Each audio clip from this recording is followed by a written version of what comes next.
네, 배국의 학교폭력 폭로가 연일 터지면서 논란이 거셉니다.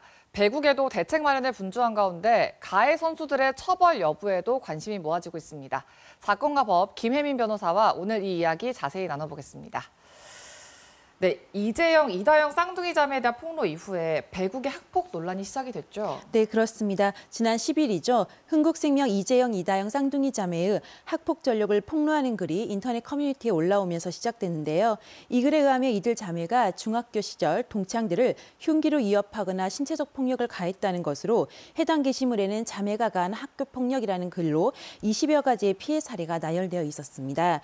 이어서 지난 13일에도 중학생 시절 쌍둥이 자매가 동료나 후배에게 빨래를 시키고 틈만 나면 욕을 하고 그리고 툭툭 쳤다는 추가 폭로가 나오기도 했습니다.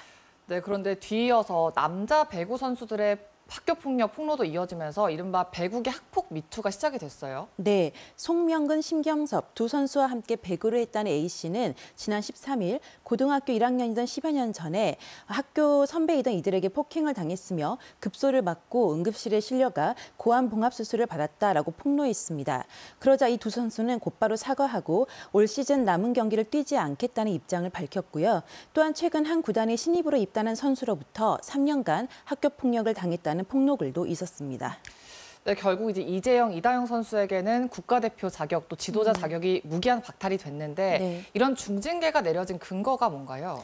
네, 일단 쌍둥이 자매가 과거 학교 폭력이 드러났음에도 불구하고 만일 국가대표 자격을 계속 유지하고 경기에 출전할 수 있다면 이는 배구협회나 배구연맹이 학교 폭력을 가벼이 여기는 걸로 볼 수밖에 없고요. 또 그에 비해 피해자의 고통은 계속되는데 수면 위로 떠오르지 않은 다른 스포츠 선수의 학교 폭력도 이번 사건이 어떻게 처리되는지를 보면서 이게 선례화가 돼서 아예 수면 위로 드러나지 않을 수도 있고 하니 이런 여러 가지 것들을 고려했다고 보이고요. 또한 이제 현재 진행 중에 학교 폭력 역시 완전히 근절시키겠다 그런 의도라고 보입니다.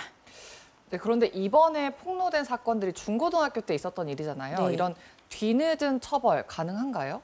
일단 공소시효가 지나지 않았다면 처벌이 가능한데요. 공소시효는 범죄 행위가 종료된 때로부터 해서 각 범죄마다 몇 년씩 정해져 있는데 그 기간이 다 다릅니다.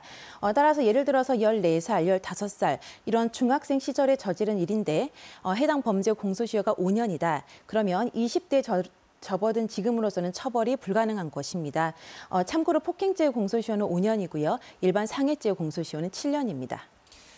네, 물론 오래전의 일이라고 하더라도 잘못을 했으면 책임지고 처벌받는 건 맞지만 이번에 이 폭로가 이어지다 보면 자칫 악성 인신공격처럼 마녀 사냥으로 이어질 우려도 있을 것 같거든요. 그렇습니다. 만일 피해 사실을 주장하는데 이를 뒷받침하는 근거가 전혀 없고 허위 사실이라면 그 가해자로 지목된 입장에서는 이에 대해서 허위 사실을 적시한 명예훼손죄라고 해서 형사 고소를 할 수도 있어 보이고요. 네. 또 관련하여 물질적, 정신적 피해를 입었다면 손해배상 청구도 할 수 있을 것입니다.